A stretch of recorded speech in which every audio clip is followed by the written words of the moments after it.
सब संगत को हाथ जोड़कर राधा स्वामी जी। जैसा कि आप सब संगत को मैंने कल वाली वीडियो में बताया था कि बाबा जी मंसूरी में हैं और उनकी तबीयत भी बिल्कुल ठीक है, तो उसके चलते ही बाबा जी ने कल मंसूरी में संगत को दर्शन दिए और सवाल जवाब भी किए। बाबा जी आज पग पहनकर नहीं आए थे, बल्कि पटका पहनकर आए थे। फिर बाबा जी ने संगत के साथ 30-35 मिनट क्वेश्चन आंसर किए। क्वेश्चन आंसर शुरू करने से पहले अगर आपने चैनल को सब्सक्राइब नहीं किया हुआ तो कर लें, ताकि आपके पास बाबा जी की हर अपडेट आती रहे। सबसे पहले किसी ने बाबा जी से सवाल किया, बाबा जी सभी को मालूम है कि सही क्या है और गलत क्या है, फिर भी कई बार मन काबू में नहीं रहता, इसके लिए हमें क्या करना चाहिए। बाबा जी ने बड़े प्यार से जवाब दिया, बेटा, इंसान को ऐसा क्या है जो नहीं पता। जो अनजान है वह तो अपनी नासमझी का बहाना बना सकता है, मगर जो जानबूझकर गलती करता है उसका जिम्मा तो और बड़ा होता है, और जिम्मा जितना बड़ा होगा उतना ही उसे चुकाना भी ज्यादा पड़ता है।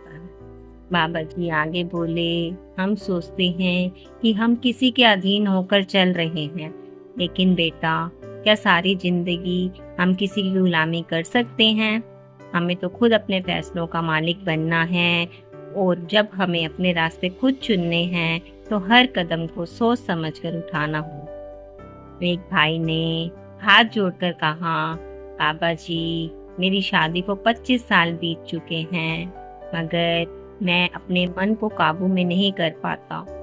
गुस्सा इतना आता है कि सब कुछ बिगड़ जाता है। बाद में मैं खुद रोता हूँ, मेरी पत्नी की आंखें भी नम हो जाती हैं और हमारा बेटा भी दुखी होकर रोने लगता है। बाबा जी ने बड़े ही स्नेह से उसे समझाया, बेटा, गुस्से से क्या मिलेगा? यह तो बस मन का अहंकार है, जो हमें यह भ्रम देता है कि हम सही हैं और बाकी सब गलत है। बाबा जी ने आगे कहा, बेटा, मन को उलझनों में डालने वाले भी हम ही हैं, और शांत करने का जिम्मा भी हमारा ही है। धैर्य और समझ से ही मन को सही रास्ते पर लाया जा सकता है। फिर एक बहन ने बड़ी खुशी से कहा, बाबा जी, मैंने आज हजूर जी से अर्ज की थी कि मेरी पर्ची निकलवा दें, और देखिए, आज मेरी पर्ची सचमुच निकल आई। बाबा जी, आपका भी दिल से धन्यवाद, और हजूर जी का भी। बाबा जी मुस्कुराए और बोले, बेटा, मेरा धन्यवाद किस बात का? बहन ने हंसते हुए कहा, बाबा जी, आप तो हमसे इतना प्यार से बात करते हैं। बाबा जी ने मजाकियत लहजे में कहा, अच्छा, बात करने का भी शुक्रिया। ठीक है। ये सुनकर सारी संगत हंस पड़ी। फिर उस बहन ने पूछा, बाबा जी, कभी मुझे आपके दर्शन होते हैं तो कभी महाराज जी के, और अब तो हजूर जी के भी दर्शन होने लगे। यह सब सही है या मेरे मन का वहम है? बाबा जी ने गहरी बात कही, बेटा, यह सब तो मन का खेल है। पहले महाराज जी, फिर मैं, और अब हजूर जी। यह बाहरी दर्शन है जो मन को प्रभावित करते हैं।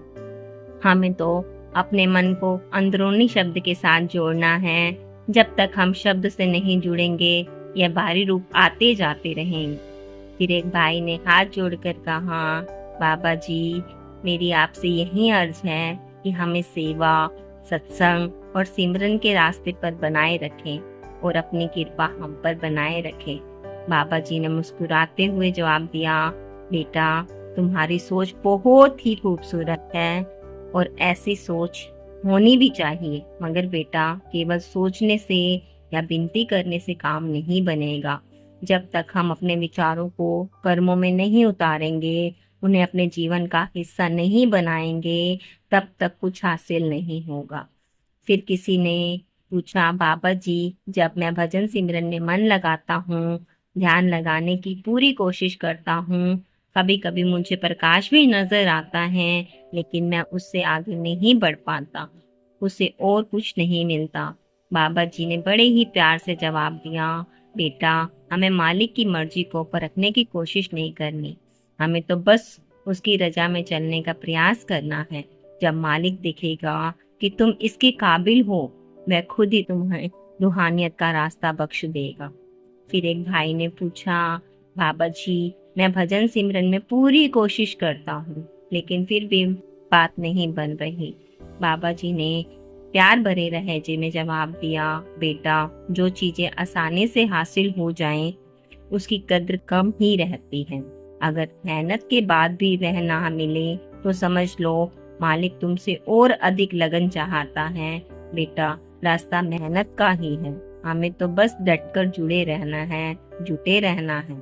राधा स्वामी जी, संगत जी, मंसूरी में जो बाबा जी ने सवाल जवाब किए, ये वही सवाल जवाब थे। अगर आप सब संगत ने अभी तक वीडियो को लाइक नहीं किया तो लाइक कर दें और कमेंट में राधा स्वामी जी जरूर लिख दें। राधा स्वामी जी।